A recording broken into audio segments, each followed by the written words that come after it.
Ilang commuter pabor na lagyan ng safety barriers ang gilid ng mga platforms ng LRT. Pinag-aaralan na kasi ng Light Rail Manila Corporation na maglagay niyan matapos ang insidente kahapon sa LRT 1 Doroteo Station kung saan napunta sa riles ang isang babaeng muntik ng magulungan ng tren.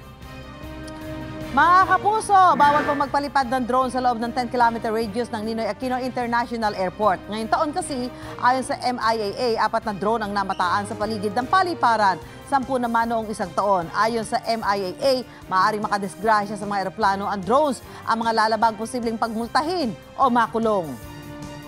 Di bababa sa 30 bahay sa ilang barangay sa Cebu City, pinapa-evacuate dahil sa posibleng pagguho ng lupa.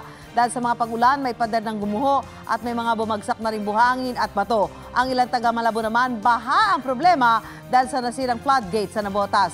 Sa flood advisory naman ng Pag-asa, posible rin ang baha sa ilang lugar sa bansa dahil sa ulan at thunderstorms.